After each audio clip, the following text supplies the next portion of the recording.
नमस्कार मित्रांनो, स्वागत आहे तुमचं आपल्या पॅशनेट जर्नी या यूट्यूब चॅनलवर।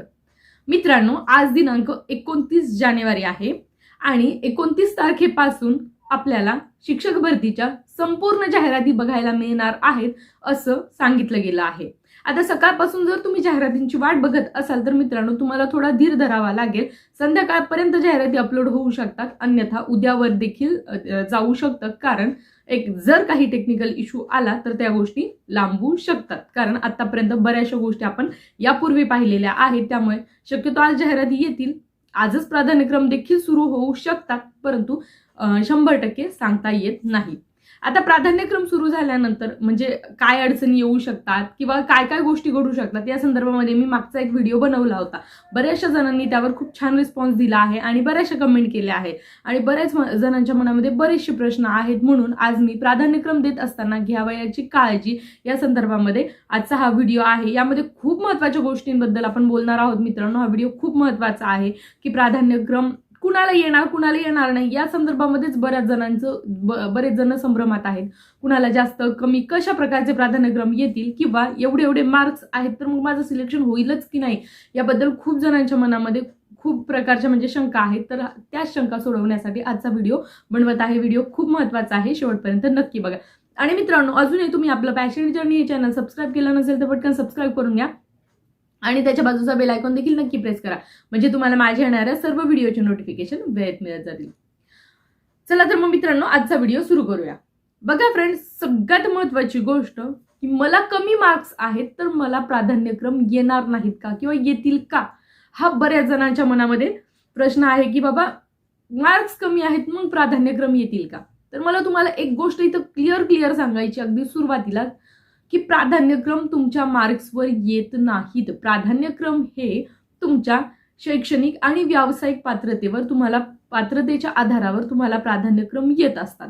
तुम्हाला मार्क जर एखाद्या व्यक्तीला 60 मार्क आहेत किंवा 50 मार्क आहेत आणि दुसऱ्या व्यक्तीला 150 किंवा 160 मार्क आहेत आणि दोन्ही व्यक्तीचं एज्युकेशन क्वालिफिकेशन आणि कास्ट सेम असतील तर दोन्ही विद्यार्थ्यांना सारखेच प्राधान्यक्रम येतील। म्हणजे तुम्हाला असं वाटत असेल की एखाद्या व्यक्तीला कमी मार्क्स आहेत, खूप कमी मार्क्स आहेत, अगदी 30-40 मार्क्स आहेत आणि आता मला प्राधान्यक्रम येतील का, कारण 100 पेक्षा मार्क्स असणारे भरपूर विद्यार्थी आहे। तर मित्रांनो, 30 मार्कावाल्याचं सिलेक्शनचे चान्सेस बरेचसे कमी असतील, परंतु त्याला प्राधान्यक्रम येतील। म्हणजे याचा अर्थ असं लक्षात घ्या की जर तुम्ही पवित्र पोर्टलवर रजिस्ट्रेशन केलेलं आहे, सेल्फ सर्टिफाईड फॉर्म तुमचा झालेला आहे आणि टीईटी फ्रॉड या यादीमध्ये तुमचं नाव नसेल तर तुम्हाला प्राधान्यक्रम 100% येणार आहेत। बऱ्याच जणांच्या मनामध्ये हाच प्रश्न आहे की मला मार्क्स कमी आहेत तर मग मला प्राधान्यक्रम येतील का। तर मित्रांनो, तुम्ही रजिस्ट्रेशन जर केलेलं असेल तर तुम्हाला प्राधान्यक्रम येईल। रजिस्ट्रेशन म्हणजेच फॉर्म सेल्फ सर्टिफाईड तुमचा झाला असेल तर प्राधान्यक्रम येतील। बऱ्याच जणांनी काय केलेलं आहे, मार्क्स कमी असल्यामुळे फॉर्म सेल्फ सर्टिफाईड केलेला नाहीये, तर त्यामुळे अशा विद्यार्थ्यांना प्राधान्यक्रम येणार नाहीत। हे लक्षात घ्या की तुम्हाला समजा 150 मार्क आहेत परंतु तुम्ही जर फॉर्म सेल्फ सर्टिफाईड केलेला नाहीये, तुम्ही रजिस्ट्रेशन केलेलं नाहीये, तुम्हाला प्राधान्यक्रम येणार नाही। या दोन महत्त्वाच्या विरोधाभास गोष्टी आहेत। कमी मार्क्स आहेत, फॉर्म सेल्फ सर्टिफाईड केला, प्राधान्यक्रम 100% सर्व येणार, कास्टचे सगळे येणार, ओपनचेही येणार आणि तुमच्या एज्युकेशन क्वालिफिकेशन म्हणजे तुमची शैक्षणिक आणि तुमची व्यावसायिक पात्रता या दोन्हीनुसार प्राधान्यक्रम तुम्हाला येणार। या गोष्टी क्लिअर करा तुम्ही रजिस्ट्रेशन केलेलं आहे। आता जे लोक टीईटी फ्रॉड या यादीमध्ये आहेत, ज्यांचं नाव आहे, त्यांना प्राधान्यक्रम येणार नाही, परंतु त्याचबरोबर ज्या विद्यार्थ्यांचं नाव टीईटी फ्रॉडमध्ये आहे त्याचबरोबर त्यांनी सीटीईटी पास केलेली आहे तर अशा विद्यार्थ्यांना प्राधान्यक्रम येतील। परंतु ज्यांनी सीटीईटी नाहीये, त्यांचं क्वालिफाईड नाहीये, फक्त टीईटी च्या फ्रॉड यादीमध्ये नाव आहे, त्यांना प्राधान्यक्रम येणार नाही। त्याचबरोबर मित्रांनो, काही विद्यार्थ्यांचे फॉर्म चुकले होते, त्यावेळी त्यांनी काय केलं होतं, एकापेक्षा म्हणजे मल्टिपल फॉर्म्स भरले होते, त्यावेळी तुम्हाला सांगणारेही असे होते की फॉर्म चुकलाय, पुन्हा फॉर्म भरा। तर काही विद्यार्थी म्हणजे काही लेडीज माझ्याकडे अशा आहेत की 4-4 वेळा त्यांनी फॉर्म भरले, त्यांच्याकडे चुका झाल्या, परंतु नंतर एडिटिंगचा ऑप्शन पण दिला होता, परंतु तुम्हाला काही युट्यूबर्सने असं सांगितलं की चुकलाय फॉर्म, पुन्हा भरा। तर अशामध्ये काही लोक असे ज्यांनी 4-4 वेळा फॉर्म भरला, अशा विद्यार्थ्यांना 2 ते 3 वेळा हॉल तिकीट आलेलं आहे। तर त्यावेळी आपल्याला असं सूचना दिलेली होती की हॉल तिकीट तुम्हाला जरी मल्टिपल वेळा आलं असेल तर तुम्ही एकदाच परीक्षा द्यायची आहे, परंतु काही उमेदवारांनी मल्टिपल टाइम हॉल तिकीट आल्यामुळे त्यांनी 2 ते 3 वेळा परीक्षा दिली आहे, एकपेक्षा जास्त वेळा परीक्षा दिलेल्या विद्यार्थ्यांना प्राधान्यक्रम येणार नाहीत, हे लक्षात घ्या. त्यांना पुढे सिलेक्शन प्रोसेसमध्ये त्यांचा समावेश नसेल. तुमच्या चुका झाल्या होत्या, तुम्ही फॉर्म डबल भरला, परंतु तुम्ही एक्झाम ही एकदाच द्यायला हवी होती, तर त्यांना देखील प्राधान्यक्रम येणार नाहीत.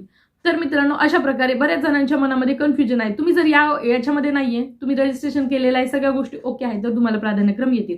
आता जे टीईटी फ्रॉड उमेदवार होते, ज्यांचं सीटीईटी क्वालिफाईड झालेले होते, तर अशांचं रजिस्ट्रेशन सेल्फ सर्टिफाईड फॉर्म झालेला नाहीये, तर त्यांना मुदत मिळणार आहे, त्यांना देखील प्राधान्यक्रम मिळतील. परंतु ज्यांनी आतापर्यंत फॉर्म सेल्फ सर्टिफाईडच केलेला नाहीये, तर त्यांना मुदत मिळणार नाही, फॉर्म सेल्फ सर्टिफाईड करायला मिळणार नाही आणि प्राधान्यक्रम देखील मिळणार नाही. तर या गोष्टी तुम्हाला आता क्लिअर झाल्या की प्राधान्यक्रम कुणाला येतील, कुणाला येणार नाही. आता एक मेन मुद्दा की मला एवढे प्राधान्यक्रम आले, मला 50 प्राधान्यक्रम आले, मग यामध्ये माझं सिलेक्शन फिक्स आहे का? तर अजिबात नाही मित्रांनो. प्राधान्यक्रम मी तुम्हाला आधीच सांगितलं, तुमच्या मार्क्सवर आधारित प्राधान्यक्रम येत नाही. तुम्हाला कशावर येत आहे? तुमच्या शैक्षणिक आणि व्यावसायिक पात्रतेवर येत आहे. मार्क्सवर येत आहे का? नाही. तुमचं मार्क्स केव्हा ग्राह्य धरतील? जेव्हा सिलेक्शन यादी तयार होईल, म्हणजे सिलेक्शन यादीच तयार होईल. जसं की 1 ते 5 साठी, जसं की डीएड आणि टीईटी पेपर 1 क्वालिफाईड आहे, तर ज्या विद्यार्थ्यांनी डीएड 1 ते 5 चे प्राधान्यक्रम ज्यांना आलेले आहे आणि ज्यांना भरलेले आहेत, तर तिथून मग हायेस्ट मार्क्सवाले आणि त्या जिल्ह्यामध्ये म्हणजे ज्या जिल्ह्यामध्ये जशा प्रकारचे प्राधान्यक्रम दिले आहेत तशा प्रकारचे सॉर्ट होऊन मग त्यानंतर कट ऑफ वगैरे लागतो आणि मग त्यानंतर कमी मार्क्स, म्हणजे ज्यांचे मार्क्स तिथपर्यंत बसतील, जेवढ्या जागा आहे तर तिथपर्यंत सिलेक्शन होतं. उर्वरित वेटिंगला राहतात. आपल्याकडे वेटिंग लिस्ट लागत नाही, परंतु त्यांचं सिलेक्शन होत नाही. जरी तुम्ही 50 प्राधान्यक्रम दिले आहे, 100 दिलेले आहेत, तरी तुमचं 100% सिलेक्शन होईल हे सांगता येत नाही. त्यासाठी सिलेक्शनसाठी मार्क्स महत्वाचे आहेत, प्रेफरन्ससाठी तुमचं एज्युकेशन क्वालिफिकेशन महत्वाचं आहे. तर मग ह्या 2 महत्वाच्या गोष्टी. बरेच जण यामध्ये कन्फ्युज होत आहे की प्राधान्यक्रम येण्या अगोदरच, म्हणजे बऱ्याच जणांना माहिती नाहीये की या गोष्टी कशा आहेत. मेन तर नवीन विद्यार्थी आहेत, ते खूप कन्फ्युज आहेत. आता काही आहेत आपल्याकडे टीचर ज्यांना बऱ्यापैकी चांगले मार्क्स आहेत, 150 वगैरे. काल मला मेसेज पण आले होते त्यांचे. तर मग त्यांचं टीईटी सीटीईटी नाहीये, परंतु वरच्या वर्गाला होईल का? म्हणजे मी तुम्हाला एक गोष्ट इथे सांगेल मित्रांनो, होईल का यापेक्षा तुम्हाला जर प्रेफरन्स येत असतील ना तुमच्या एज्युकेशन क्वालिफिकेशननुसार, तर तुम्हाला ते प्रेफरन्स 100% द्यायचे आहेत. कारण कुठल्या कास्टचा, कुठल्या कॅटेगरीचा, कुठल्या लँग्वेज, कुठल्या म्हणजे 1 ते 5, 6 त्या कुठल्या संवर्गाचा कट ऑफ किती खाली येईल हे आज कुणीच सांगू शकत नाही. मागच्या वेळी तुम्ही बघितलं, खूप कमी मार्क्सवर काही कॅटेगरीचे म्हणजे समांतर आरक्षणाचे कट ऑफ बऱ्यापैकी खाली येतात. त्यामुळे तुम्हाला प्रेफरन्स 100% द्यायचे. तुम्ही असं म्हणू नका की माझ्या कॅटेगरीला इथे जागाच नाही, मग आता मी प्रेफरन्स कसा देऊ? तर मित्रांनो, ओपनच्या जागा तुम्हाला येत असतात. कदाचित ओपन मधून तुमचं सिलेक्शन होऊ शकतं. त्यामुळे असा विचार करू नका. कारण जे कॅटेगरीचे विद्यार्थी आहेत त्यांना कॅटेगरीचे तर प्रेफरन्स येतात, त्याचबरोबर तुम्हाला ओपनचे देखील येतात. एनटीचे काही आहेत, एनटी व्हीजे वगैरे, तर त्यांना काय झालेलं आहे की त्यांना जागाच दाखवत नाहीये. कुठेही 0 जागा आहे. काही ठिकाणी ओबीसीला देखील जागा नाहीये. मग अशा वेळी काय? मग आमचं कसं मॅडम? मग आम्हाला प्राधान्यक्रम येतील का? तर तुम्हाला देखील मित्रांनो प्राधान्यक्रम येणार, पण कोणते येणार? मग ओपनचे प्राधान्यक्रम येणार. आणि जागा कशा जास्त आहेत, तर कदाचित तुमचं सिलेक्शन ओपन मधून पण होऊ शकतं ना. तर त्यामुळे तुम्हाला प्राधान्यक्रम आले बाबा की आता तुम्ही विचार करसाल की फॉर एक्झाम्पल माझी कॅटेगरी आहे एनटी, तर एनटीला जागा 0 आहेत. मग आता मला प्राधान्यक्रम आले, मग मी भरू का नको? तर तसं नाही मित्रांनो. तुम्हाला जर प्राधान्यक्रम आले असतील, तुमच्या एज्युकेशन क्वालिफिकेशननुसार जर तुम्हाला प्राधान्यक्रम आले असतील, तर तुम्ही 100% द्या. कारण ते प्राधान्यक्रम तुम्हाला ओपनचे येत असतात. ओपन फॉर एव्हरीवन, प्रत्येकासाठी खुला हा प्रवर्ग सर्वांसाठी आहे. त्यामुळे त्या कॅटेगरी म्हणजे ओपनच्या जागा तुम्हाला शो होतात, तर तुम्हाला ते द्यायचे आहेत. मग कोणत्या वेळी प्रेफरन्स तुम्हाला द्यायचे नाही? तर उदाहरण घ्या. फॉर एक्झाम्पल, माझं बीए कम्प्लीट आहे आणि मला बीएससीचे प्राधान्यक्रम आले, म्हणजे मला सायन्स मॅथचे आले, तर अशा वेळी मला ते द्यायचे नाहीत. कारण की चुकून जर तिकडे मार्क्सनुसार सिलेक्शन दाखवलं तर तुमच्याकडे ते डॉक्युमेंट्स नाहीयेत. आता बघा, काही विद्यार्थी आहेत बघा ज्यांचं YCMOU मधून BA झालेलं आहे आणि त्यांनी रेग्युलरमध्ये BSc केलेलं आहे, म्हणजे 2 डिग्री आहेत. मग अशा वेळी दोन्ही डिग्रीचे प्रेफरन्स येतील का? तर हो, येतील. आता मला एक काल प्रश्न होता की मॅडम माझं 1 ते 5, 6 ते 8 आणि 9वी 10वी देखील माझं म्हणजे क्वालिफिकेशन आहे, माझं डीएड आहे, बीएड आहे, माझा पेपर 1, 2 आहे क्लिअर. मग आता मला सातारा जिल्हा आला, तर मग मी प्रेफरन्स कसं देऊ? तर मी त्यांना उत्तर हे तिथे दिलेलं आहे की सातारा जिल्हा आहे तुमचा, तुमचं एज्युकेशन क्वालिफिकेशन 10वी पर्यंत आहे, डीएड आहे, बीएड आहे आणि ग्रॅज्युएशन आहे, टीईटी सीटीटीचे दोन्ही पेपर त्यांचे क्लिअर आहे.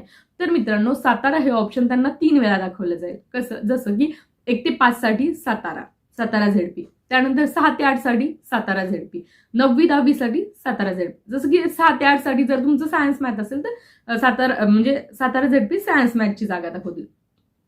9वी 10वी पण तुमचं सायन्स मॅथ असेल तर सातारा झेडपी सायन्स मॅथची जर जागा तिथे अवेलेबल असेल तर दाखवले जाते. आणि 1 ते 5 साठी तुम्हाला म्हणजे एक जी झेडपी आहे ती तुम्हाला 3 वेळा येईल.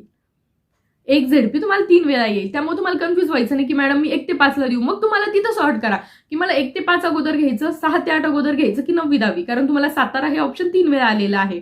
सातारा ऑप्शन 3 वेळा आलेला असताना मग तुम्ही जर झेडपीचं ऑप्शन 3 वेळा येत असेल तर मग तुम्ही 100% 9वी आणि 10वी 1 नंबर, त्यानंतर 6वी 8वी 2 नंबर आणि त्यानंतर 1 ते 5 3 नंबर. अशा प्रकारे तुम्ही सातारा झेडपीचे 3 ऑप्शन टाकू शकतात. मी साताऱ्याचे आहे, समजा मी साताऱ्याचे आहे तर मी पहिले 3 ऑप्शन साताऱ्याचेच टाकेल. कारण की माझं एज्युकेशन क्वालिफिकेशन तेवढं आहे, माझी व्यावसायिक पात्रता आहे तेवढी, आणि माझं टीईटी आणि सीटीटी पण आहे. त्यामुळे माझं सिलेक्शन चान्सेस साताऱ्यामध्ये जास्त असणार. त्यामुळे मी 1 नंबरला 9वी 10वी, 2 नंबरला 6वी 8वी आणि 3 नंबरला 1 ते 5 टाकेल. कारण मला सातारा ऑप्शन 3 वेळा येईल. त्याचबरोबर जर सातारा मनपा हे देखील आलं असेल तर पुन्हा 2 वेळा साताराची नगरपालिका जर असेल तिथे तर ती देखील तिथं येईल. म्हणजे सातारा हे ऑप्शन तुम्हाला 5 वेळा येईल. हे लक्षात घ्या, तिथं टेन्शन घ्यायचं नाहीये. उदाहरण घ्या, जालना आहे, जालनाचे काय महानगरपालिका आणि जालन्यामध्ये झेडपी आहे. तर जालन्यामध्ये दोन्ही जागा आल्या. उदाहरण देत आहे, येतील की हे सांगता येत नाही. झेडपीच्या जागा आहे आणि त्याचबरोबर महानगरपालिकेच्या जागा, दोन्ही जागा आल्या. त्याचबरोबर तुमचं समजा 1 ते 5 आणि 6 ते 8 साठी आहे तर मग किती वेळा येईल तुम्हाला? जालना झेडपी येईल 1 ते 5, जालना झेडपी येईल 6 ते 8, जालना महानगरपालिका 1 ते 5, जालना महानगरपालिका 6 ते 8. अशा प्रकारे 4 वेळा जालन्याचं ऑप्शन येईल. त्यामुळे टेन्शन घ्यायचं नाही की बाबा मला, तुम्हाला प्रेफरन्स जेवढे आलेले आहेत त्याचा फक्त जे विदाऊट इंटरव्ह्यूचे प्रेफरन्स आले आहेत ना मित्रांनो, त्यांचा बारकाईने अभ्यास करायचा की मला माझ्या जवळचा जिल्हा किती वेळा आलेला आहे माझ्या क्वालिफिकेशननुसार. आता एखादी व्यक्ती आहे ज्याचं फक्त 1 ते 5 डीएड कम्प्लीट आहे आणि पेपर 1 आहे तर त्यांना प्रत्येक जिल्हा फक्त 1 वेळा येईल. ज्याचा पेपर 1 क्लिअर आहे, पेपर 2 पण आहे तर त्याला एक जिल्हा 2 वेळा येईल. कारण 1 ते 5 साठी वेगळा येईल, 6 ते 8 साठी वेगळा आहे. बऱ्याच जणांना हेच कन्फ्युज आहे की 1 ते 5 ला पण आहे मी, 6 ते 8 ला पण आहे मी. माझं मॅडम पोस्ट ग्रॅज्युएशन पर्यंत झालेलं आहे, माझं बीएड देखील आहे, माझं टीईटी सीटीटी सगळं क्लिअर आहे. मग मित्रांनो, त्या जिल्ह्यामध्ये जर तुमच्या कॅटेगरीला, तुमच्या सब्जेक्टला, तुमच्या कॅटेगरीला, तुमच्या सब्जेक्टला जर जागा असेल तर तो जिल्हा तुम्हाला मल्टिपल टाइम येईल, भरपूर वेळा येईल. तो जिल्हा तुम्हाला त्यानुसार द्यायचा की मला कुठे जायचं आहे. बऱ्याचदा आहे की विदाऊट इंटरव्ह्यू वाल्यांनी तर सर्वात सुरुवातीला तुमचं जितकं जास्त क्वालिफिकेशन असेल तर 11वी 12वीला तुम्हाला जायचं आहे. तुम्हाला जर समजा वरच्या प्रेफरन्स नाही मिळते तर तुम्ही 1 ते 5 ला प्रेफर करू शकता. या अशा गोष्टी मित्रांनो तुम्हाला बाकीच्या, म्हणजे असं मी म्हणणार नाही की मीच सांगते, पण बऱ्याच अशा गोष्टी आहे की दुसरीकडे तुम्हाला मिळणार नाही. म्हणजे बऱ्याच ठिकाणी तुम्हाला सांगितलं जातं की हे असं आहे ते असं आहे, अगदी छोट्या छोट्या गोष्टींवर तिथं व्हिडिओ केले जातात. परंतु मी बऱ्याच गोष्टी अशा सांगते आपल्या चॅनलवर की ज्या गोष्टी म्हणजे विद्यार्थ्यांच्या मनातले प्रश्न यामध्ये असतात. त्यामुळे तुम्ही आपले जे हे 2 व्हिडिओ आहेत, कालचा आजचा, जास्तीत जास्त शेअर करा. बघा तुम्ही कालच्या व्हिडिओजला जाऊन कमेंट, बऱ्याच जणांना म्हणजे खूप आवडलेलं आहे की मॅडम तुम्ही बऱ्याच गोष्टी सांगितल्यामुळे आमच्या खूप गोष्टी क्लिअर झाल्या, आम्हाला खूप काही पाहण्याची गरज पडली नाही. अजूनही तुम्हाला वाटत असेल तर तुम्ही तो जाऊन व्हिडिओ बघा आणि तुमच्या मनात अजूनही काही प्रश्न असेल तर या व्हिडिओच्या कमेंटमध्ये कळवायला अजिबात विसरू नका.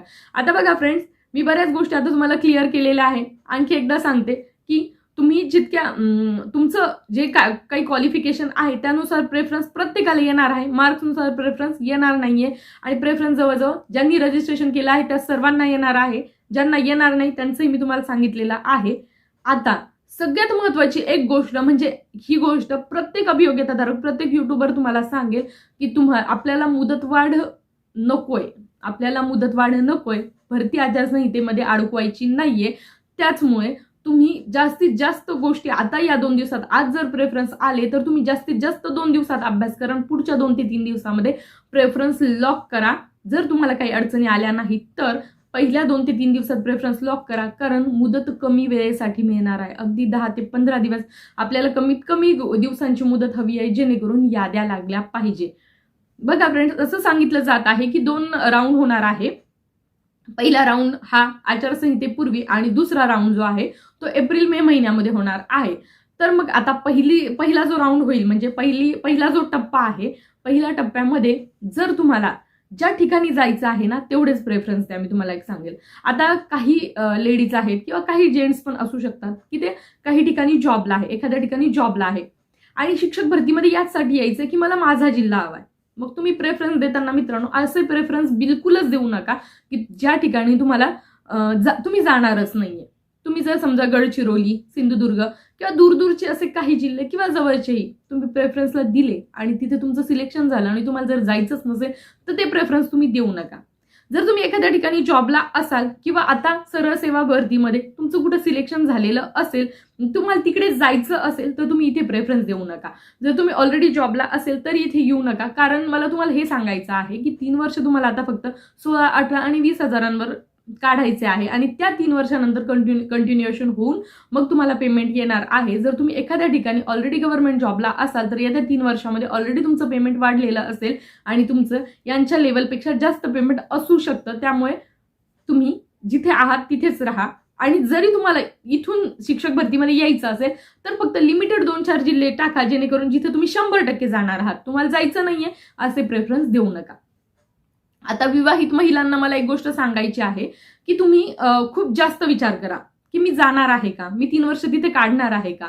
जर तुम्ही तिथे जाणारच नसेल तर प्रेफरन्स देऊ नका. तुम्हाला मित्रांनो 30-30, 35-35 जिल्हा परिषदांच्या येतील. काहींना मी 70 बोलेल. समजा आपल्याला 34 जिल्हा परिषदांच्या पूर्ण दिसल्या तर 34 जिल्हा परिषदांच्या एकदा. जर तुम्ही 1 ते 5 आणि 6 ते 8 साठी असेल तर ते डबल येणार तुम्हाला. तुम्ही पुन्हा 9वी 10वी असेल पुन्हा ते 3 वेळा येणार. म्हणजे तुम्ही विचार करा तुम्हाला 100 प्रेफरन्स येऊ शकता. मग अशा वेळी पूर्ण 100 द्यायचे का तर हा विचार करा. कारण ज्या ठिकाणी तुम्ही जाणारच नाही तिथे जर तुम्ही प्रेफरन्स दिला तर तुमचं तिथं सिलेक्शन होणार, तुम्ही तिथं जाणार नाही आणि तुम्ही तिथं न गेल्यामुळे तुमच्या खाली जर समजा तुम्हाला 120 मार्क आहे आणि तुमच्या खाली 119 वाला तसंच राहून जाईल. जर तुम्हाला जायचंच नाहीये तर देऊच नका. हे तुम्ही इथं पाळा. काय माहितीये का, यामुळे काय होईल की आपण एवढं समजा एखादी व्यक्ती मी एखाद्या म्हणजे धार्मिक बोलत नाही पण आपण समजा खूप देवदेव करतोय एखाद्या गोष्टीचा तर तुम्ही आशा करण्यापेक्षा कृतीतून वागा की फक्त देवदेव करून देव भेटत नाही. जर तुम्हाला नाही जायचं तर ती जागा एखाद्या गरजूला राहू द्या. आपल्या भरती प्रक्रियेमध्ये इतके गरजूवंत लोक आहेत की ज्यांचं लग्न बाकी आहे. तर त्यामुळे प्रेफरन्स देताना ही काळजी घ्या की आपल्यामुळे कुणाचं नुकसान तर होणार नाही ना. मला तिथं नाही जायचं, मी तिथला प्रेफरन्स देणार नाही जेणेकरून एखाद्या व्यक्तीला लागेल आणि त्याचा आशीर्वाद मला मिळेल. मला खरंच खूप काही गोष्टी करायची गरज नाही. अशामधून खूप सारे ब्लेसिंग्स मिळतात मित्रांनो. आता तुम्ही म्हणसाल की मॅडम तुम्ही दुसरीकडेच गेला, पण ही गोष्ट खूप गरजेची आहे. अक्षरशः रडून मेसेज केलेले आहेत काही लोकांनी. काही म्हणजे खूप लोक अशा आहेत की ज्यांचे लग्न मोडलेले आहेत, ज्यांचा 2 वेळेचं त्यांना खायला मिळत नाही. अशा प्रकारचे आपले सबस्क्रायबर आहेत आणि असे मेसेज मला गेल्या मे महिन्यापासून येत आहेत. म्हणून मी तुम्हाला सांगितलंय की तुम्ही जर प्रेफरन्स देताना चुकले आणि तुम्हाला तिथं जायचं नसेल तर एका चांगल्या गरजवंत व्यक्तीला तिथे जाता येणार नाही. त्याचमुळे मी आज तुम्हाला जीव तोडून सांगत आहे की 5 जिल्ह्यांचे द्या की मी इथंच जाणार, याच्या पुढे मी जाणार नाही. त्याच्यानंतर उर्वरित जे जिल्हे आहेत ते इतरांना मिळू द्या. शिक्षक भरती ही अशी एकमेव प्रक्रिया आहे जिथे वेटिंग लिस्ट नसते आणि वेटिंगवर राहिलेल्या उमेदवारांचा कुणीच विचार करत नाही. आता कितीही तुम्हाला सांगत असले की आम्ही एक टप्पा अगोदर घेऊ आणि एप्रिलमध्ये दुसरा टप्पा घेऊ तर मित्रांनो त्याची शाश्वती नाही. त्यासाठी तुम्हाला उपोषणं, आंदोलनं, बऱ्याच गोष्टी कराव्या लागतील आणि त्यानंतरही ते मान्य करतील असं सांगता येत नाही. 2017चं ताजं उदाहरण आहे. त्यानंतर भरतीवर स्टे भानगडी काही लावल्या जाईल. पुन्हा सरकार स्थिर येतं नाही येतं आपल्याला काहीच माहिती नाहीये की भविष्यामध्ये काय होतं. मागच्या 1 वर्षामध्ये म्हणजे मागच्या 2-3 वर्षांमध्ये मागच्या 2.5 वर्षांमध्ये मी विशेष सांगेल कोरोना पिरियड झाल्यानंतर सरकारमध्ये कशा प्रकारचे बदल झाले, भविष्यामध्ये काय होईल हे सांगता येत नाही. आणि त्याचमुळे सारासार विचार करा. जॉबला असाल तर कृपया इकडे प्रेफरन्स देऊ नका जेणेकरून आपल्या ज्या गरजू अभियोग्यताधारक आहे जे 1 वर्षापासून वाट पाहत आहेत त्यांचा फायदा होईल. तर मी हे शेवटचे 4-5 मिनिटं तुम्हाला सांगितले. सुरुवात देखील मी तुम्हाला बऱ्यापैकी गोष्टी क्लिअर केल्या आहेत. तर तुमच्या मनात काही डाऊट असेल ना तर तुम्ही मला कमेंटमध्ये नक्की कळवा. आणि तुमच्या मनामधला हा डाऊट इथे क्लिअर झाला असेल की मला कमी मार्क्स आहेत तर मला प्रेफरन्स येतील का. 1 मार्क असेल आणि तुमचं PG पर्यंत शिक्षण झालं असेल तरी देखील तुम्हाला प्रेफरन्स येतील. फक्त त्यासाठी तुमचं रजिस्ट्रेशन झालेलं पाहिजे. आता तुम्ही जर रजिस्ट्रेशनसाठी जर मुदत मागत असाल तर आम्ही त्यासाठी 100% विरोध करू. मी एक गोष्ट नक्की सांगेल. मला मागच्या काही दिवसांपूर्वी एक कमेंट आली होती की मॅडम मला 150 का काहीतरी 140 दरम्यान मार्क्स आहेत आणि मी रजिस्ट्रेशनच केलेलं नाही. तर आम्ही या गोष्टीसाठी 100% विरोध करू. जर तुम्हाला त्यावेळी रजिस्ट्रेशनसाठी एवढी मुदत दिलेली असताना जर तुम्ही रजिस्ट्रेशन केलेलं नसेल तर आता पुढे रजिस्ट्रेशनसाठी मुदत मिळणार नाही म्हणजे नाही. ज्यांनी रजिस्ट्रेशन केलं आहे त्यांना 1 मार्क जरी असेल तर त्यांना प्रेफरन्स येणार आहे, परंतु तुम्हाला माहिती आहे 1 मार्कावर सिलेक्शन होणार नाही. परंतु मित्रांनो 40, 50, 60 मार्क्स असेल तर नक्कीच तुम्ही प्रेफरन्स द्या. तुमचं सिलेक्शन कधी कुठे कसं होईल सांगता येत नाही. समांतर आरक्षणाचं सिलेक्शन 26, 26, 27 मार्कापर्यंत आलं होतं मागच्या वेळेस ज्यांचं समांतर आरक्षण होतं. तर आरक्षणासंबंधी आता नवीन GR आलेला आहे, तर तुम्ही तो वाचून घ्या. तुम्हाला जर त्यात नसेल कळालं तर तुम्ही मला सांगा, मी एकदम सोप्या भाषेमध्ये व्हिडिओ बनवेल. तसं युट्यूबवर भरपूर व्हिडिओ आहे, तुम्ही ते पाहून घेऊ शकता. बरं, जर तुम्हाला तुमच्या मनामध्ये काही डाऊट असेल तर मी देखील त्याच्यावर व्हिडिओ बनवेल. आहे माझ्या माइंडमध्ये बऱ्याचशा गोष्टी की तुम्हाला एकदम सोप्या भाषेमध्ये सांगण्याचा प्रयत्न मी करेल. तर कमेंट करून नक्की कळवा. GR वाचा, तुम्हाला लक्षात येईल. समांतर आरक्षणवाल्यांना मी नक्की सांगेल. आणि चुकीचे खोटे प्रमाणपत्र असेल तर तुम्ही अजिबात म्हणजे ते प्रमाणपत्र वापरून हे घेऊ नका, कारण त्यावर देखील चौकशी बसू शकते. तर मित्रांनो, व्हिडिओ खूप मोठा झाला आहे. मी बऱ्याच गोष्टी इथे क्लिअर केल्या आहेत. चुकीच्या गोष्टी भरू नका. चुकीचे प्रमाणपत्र म्हणजे आता तुम्ही अपलोड जर केले असतील तर त्यानुसार तुम्हाला येईल, पण त्यानुसार जर तुम्हाला जॉब मिळत असेल खोट्या प्रमाणपत्रावर तर तुमच्या जॉबवर आज न उद्या नक्की 100% गदा येईल, हे लक्षात ठेवा. आय होप आज सांगितलेल्या गोष्टी, आज मी खूप तळमळीने व्हिडिओ बनवला आहे तर त्यामुळे जास्तीत जास्त हा शेअर करा. आय होप आज सांगितलेल्या गोष्टी तुम्हाला क्लिअर म्हणजे तुम्हाला कळाल्या असतील. आणि मला असं वाटतं हा व्हिडिओ प्रत्येक अभियोग्यता धारकापर्यंत गेला पाहिजे, तर त्यामुळे हा व्हिडिओ जास्तीत जास्त शेअर करा. आणि हो, अजूनही तुम्ही आपलं पॅशनेट जर्नी हे चॅनल सबस्क्राईब केलं नसेल तर पटकन सबस्क्राईब करून घ्या आणि त्याच्या बाजूचा बेल आयकॉन देखील नक्की प्रेस करा, म्हणजे तुम्हाला माझ्या येणाऱ्या सर्व व्हिडिओचे नोटिफिकेशन वेळेत मिळत जातील. चला तर मित्रांनो, पुन्हा भेटूया अशाच नवीन अपडेट्स सोबत. तोपर्यंत व्हिडिओ शेअर करा, चॅनल सोबत राहा. धन्यवाद.